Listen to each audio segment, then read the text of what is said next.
Why do you care so much about these people? Because so many of them are friends of mine, and it's been hard for me to know great dog trainers over the years. I mean, I'm talking. I know some dog. I know a woman in Oregon who I love. I would do anything if she called me. She's like, "I've got a flat tire. I'm in Oregon." I'd be like, "I'll find a way. I'll come help you." She's an amazing person. She has been a huge part of my education as a dog trainer. So she's got a bachelor's of science degree from UC Davis, Berkeley in neurobiology. And so her area of studies was animal neurobiology and learning. So how the brain actually works in the learning process in the mammalian species. Unbelievably brilliant trainer. Unbelievably brilliant trainer. And she makes decent money for what she does, but because of a lack of business structure, she's nowhere near what she could be doing.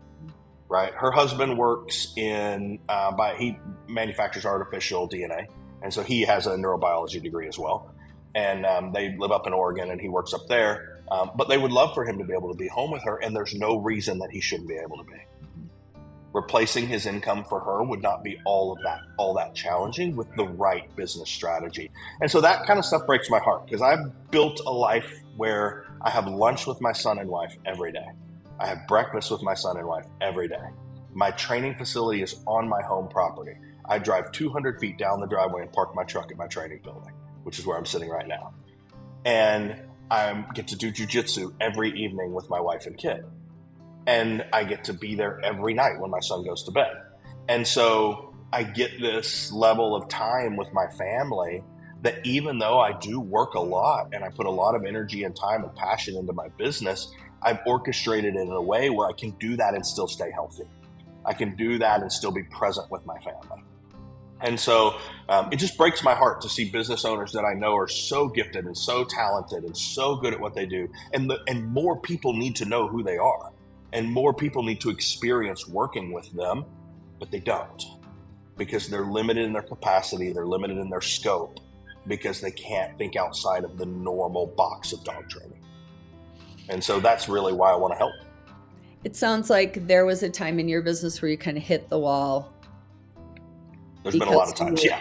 You were working, we call it, what you did was buy a job in your own business, right? Like a Correct. business owner's like, okay, now like I'm it for everything. Right? Yep. So was that a turning point for you in deciding to build this differently? It was. And honestly, the interesting thing is the turning point for me, there's been a couple of different ones. The first one was when I made my first serious hires. And when I started actually outsourcing some of the day-to-day stuff in my business. And that was a huge turning point for me, because in my head, with 25 years of dog training experience, I was never going to be able to find anyone that could train the dog, get it done as quickly and as succinctly and as quality as I could. And that's still true to an extent. Mm-hmm. But what I also have to remember is that what changes my client's life and what I view as excellence are two different things. And what's important is that things are done correctly and that it changes our client's life. And so being able to kind of let go a little bit and being able to kind of bring another trainer in and train them and coach them and bring them up and help them get better at their craft and be okay that everything isn't the exact way that I would have done it. And then the other turning points for me are when I started figuring out how to lean on systems, lean on technology, understand true marketing and how marketing actually works. The biggest stress that most dog trainers deal with is they don't know how to market. And so what they and they don't, interestingly enough, there's a huge pervasive thought in the dog training industry that you shouldn't have to pay for marketing. If you pay for marketing, that means you're a bad trainer. And because they think, well, if I'm a good trainer, people will just refer me enough people. And that's why they always have a hard time really getting ahead, is because referrals are the best customer type you can ever get, but they are not predictable and they're not consistent. So you can't build a business 100% on referrals until way, way, way, way later down the road. And even then, the consistency comes from being able to have something you can recreate month after month after month.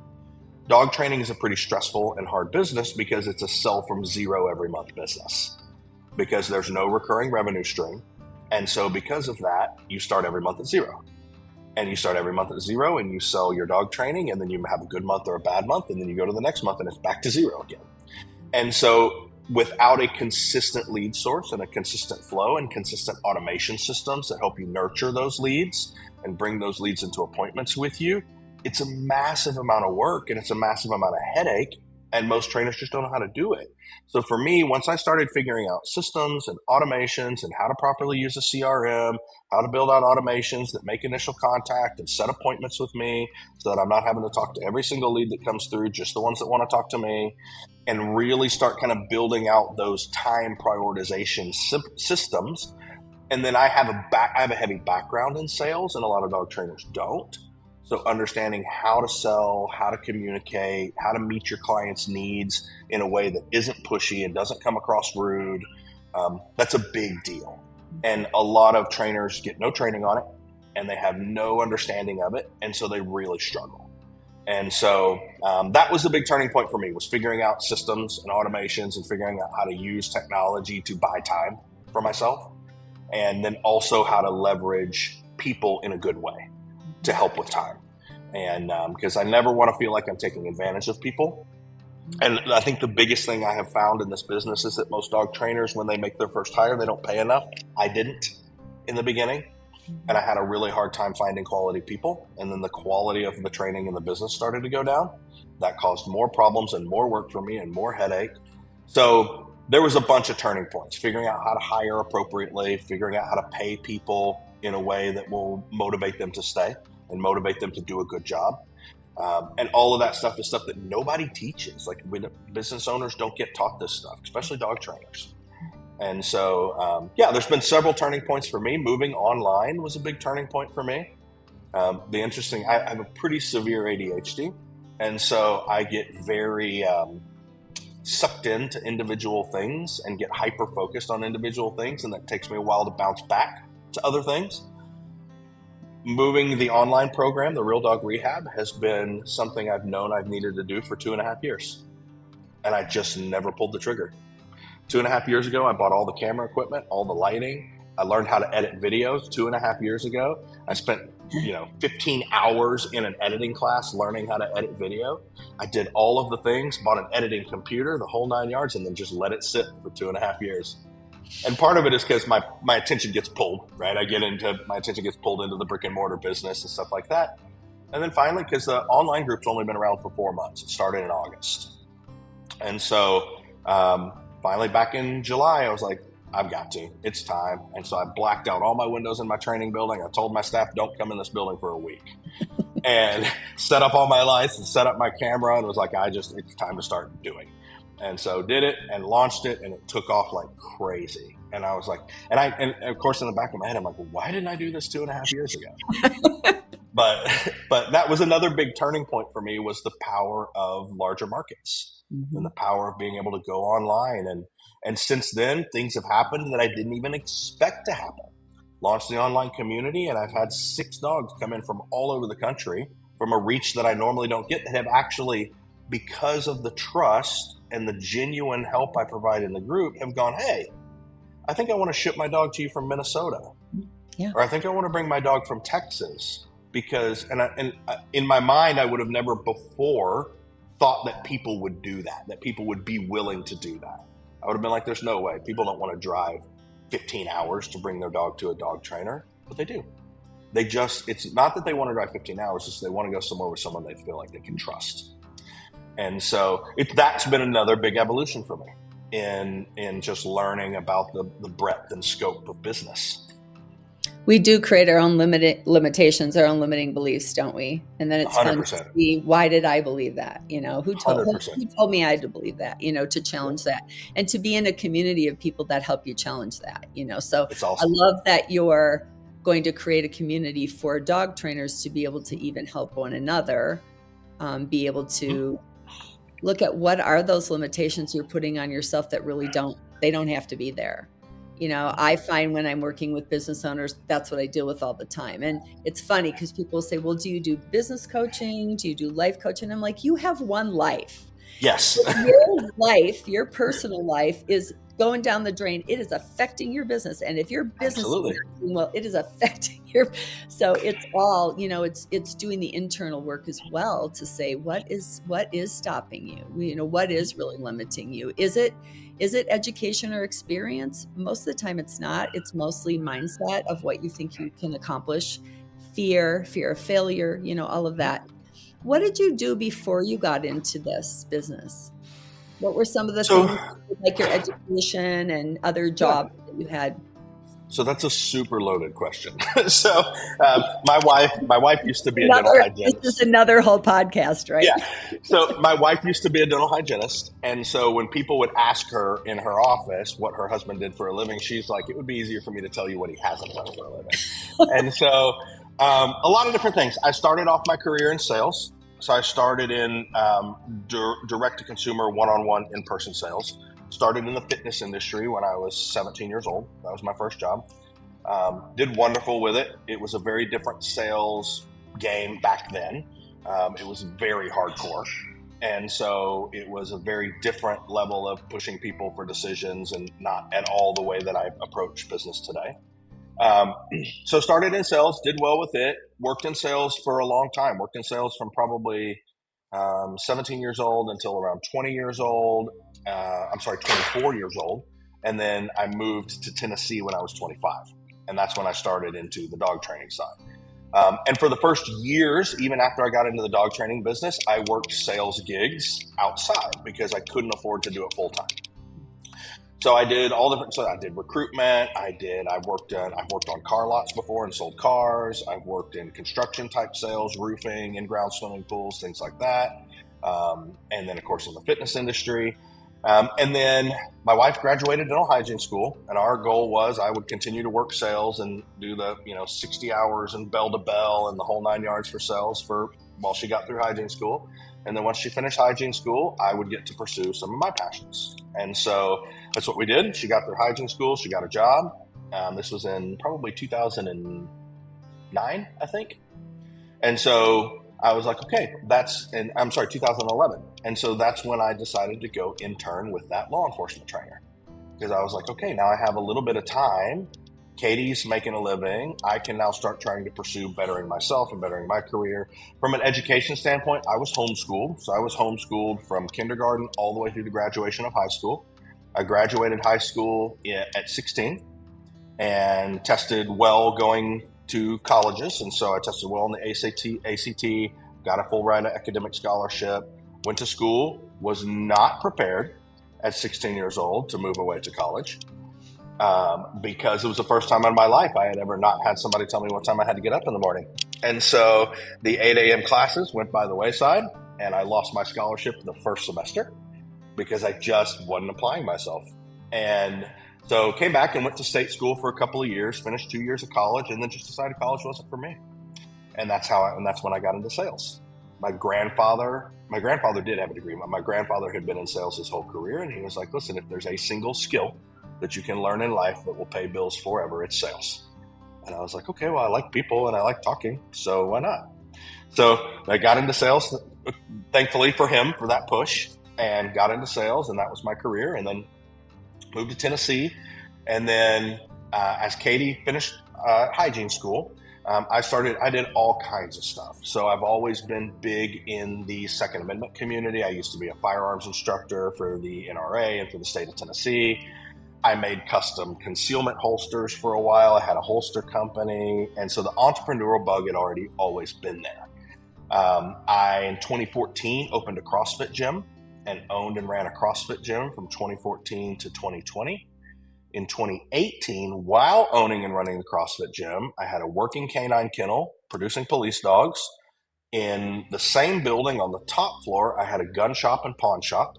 So I opened a gun and pawn shop. And so I had a firearms license and a pawnbroker's license, and I bought and sold gold and jewelry and guns and the whole 9 yards. And then 2020, COVID hit, and it killed the gun shop.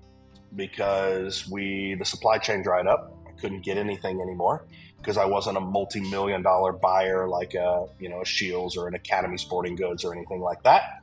So all of the allocations for all the guns and ammunition were going to the big buyers, and there was nothing for me to put on the shelves. So I, in my infinite wisdom at the time, all of our income was gone, and I go out and buy a $50,000 Mercedes Sprinter van, because what I decide I'm going to do is do dog transports. I'm going to go on the road. I'm going to transport dogs all over the country. Because at this time, I'm training dogs on the side, and I have a team member that's doing a little bit of training for me, but not enough to support everything. And so I'm like, got to do something else. Well, I had bought dogs, police dogs from all over the country and used dog transporters. And I'm like, okay, so for them to drive from California to me and bring me a dog, it cost me $1,200. He also had 16 dogs on the van when he got here. And so my brain goes, all right, there's a business there. And so I go and buy this van, much to my wife's chagrin. She's like, wait a minute, you're telling me that our main source of income is gone and you go buy a van? Yep, that's what I did. So I go out on the road and had a great business, and because I just booked online through Facebook groups and breeders and trainers that I knew, and stayed on the road for a year, did about 110,000 miles in 2020. And I would go out 14 to 18,000 mile trips at a time. Stay gone for 2.5 weeks, come home, rest a few days, book up another trip and go back out. And did that for a year, made great money, and then decided I hated it because I did not like being away from my family. And I would go to sleep in my van, parked at a truck stop somewhere in, Grand Junction, Colorado, going over into Utah, thinking, man, if something happened and I didn't wake up, my wife would never know. Right? If I got in a wreck coming through these mountain passes in the snow, she would never know. And I've got a kid at home too. And so it really kind of hit me hard, and I hated being away from the family, and I hated saying goodnight to my son over the phone every night. And so it just wasn't my thing. So I did it for a year, and then I was on a trip. It was in Northern California. I was up in Chico. That's where actually almost all of my police dogs go, is Northern California.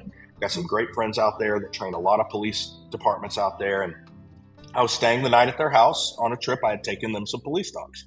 And so I was staying the night at their house and training with them for a few days. And one of their trainers that worked with them goes, hey, have you ever thought about just saying, screw all this and doing pet dogs full time? And I'm like, well, yeah, but I'm just not sure there's enough money there to support the building that I have and everything that I've got going on. And he goes, well, I made $230,000 last year training pets. And I was like, okay, maybe there is.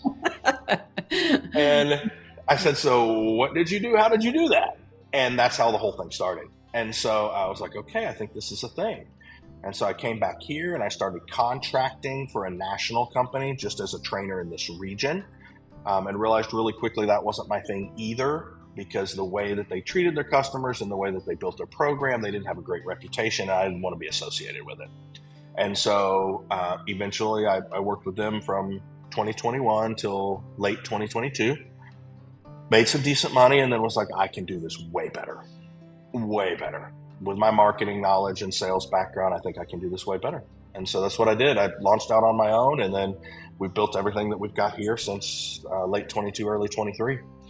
And so it's just been an evolution. I've trained dogs all the way from 2002, 2003, all the way to current, but most of the time I was doing it on the side with other things.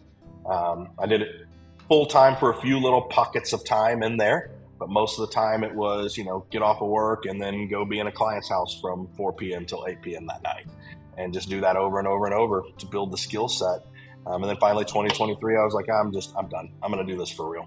I'm tired of traveling. I don't want to be gone. And it's just gone bonkers. It's been pretty awesome.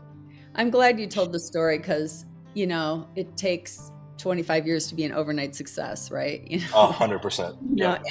And all the things you have to do in between, to do what you really care about for a long time, until you get to do the thing you care about the most all the time, if you want to do that. Tell us one of your biggest failures, because that's how we learn, right? Yeah. And so tell us a real bomb for you. I would say honestly, it was the gun and pawn shop was probably my biggest business failure. It was, there was a couple things. The CrossFit gym wasn't great. It was okay. Um, but at that time, at both of those businesses, my understanding of maturity and marketing wasn't there. And so I did what everybody does when they start a business. I built it and hoped they would come. Right? I'm like, if I build it, they'll come. If I build a gun shop, people will come. People like gun shops. Well, I also built it in a town of 2,500 people. And so didn't pick a great spot. That's where we lived and that's where I wanted to be, was in the country. So I'm like, well, I may as well just do it here. That makes the most sense. And it just wasn't the right business model. That, and I wasn't great at managing money. And so I wasn't great at really turning money back into the business and starting to increase things exponentially over time. And there was just a lot that was kind of didn't work well there. And it wasn't a good business model. And I didn't, in my head, I didn't want that. I knew that, honestly, but I didn't want it to be true. And so I jumped into it as a business going, I love guns. I know a lot about guns. I love the negotiation and the pawn business. That's fun for me. And I'm pretty educated in stuff like that. And so this will be a good thing. Not realizing or not coming to grips with the fact that it's a 10% margin business. And in a 10% margin business, which new firearms is a 10% margin business. And in a 10% margin business, volume is your only friend. And in a town of 2,500 people, that'll never happen. And it was a bad business model. And I just didn't want to believe it because it was fun. I enjoyed it. And so I was just like, I'm going to keep going at it. And I did. I worked, we sold our farm. We moved into the commercial building that our gun shop was in. We lived in a warehouse, in a plywood box, in a building, while I ran this gun shop up in the front of the building. And we were open 7 days a week. And I worked 7 days a week from open to close every day in the gun shop because I loved it. Hard quotation marks on the loved it. But because I loved it. And by the way, I can't hear that on my end at all. And so I loved it, but didn't make any money. And we still lived paycheck to paycheck, and we had to rob Peter to pay Paul. And so it was not a good business. And when it ended up closing, it was a heartbreak, and it was very hard to do. I had a single staff member that worked for me that I loved dearly, and he had been with me the whole time. And so I actually took him on the road with me, and he did transports with me that year. I was like, dude, I can't pay you to stand here and sell guns that we don't have, but if you're willing to jump in the van with me, you can make good money, and we'll go drag dogs around the country. And so that was probably my biggest business failure. There was a lot that didn't work. That was the one that my heart was in and that I really wanted to work, and I was just kind of ignorant and wasn't really looking at the writing on the wall because I wanted it so bad, and it just wasn't the right vehicle. I appreciate you sharing that.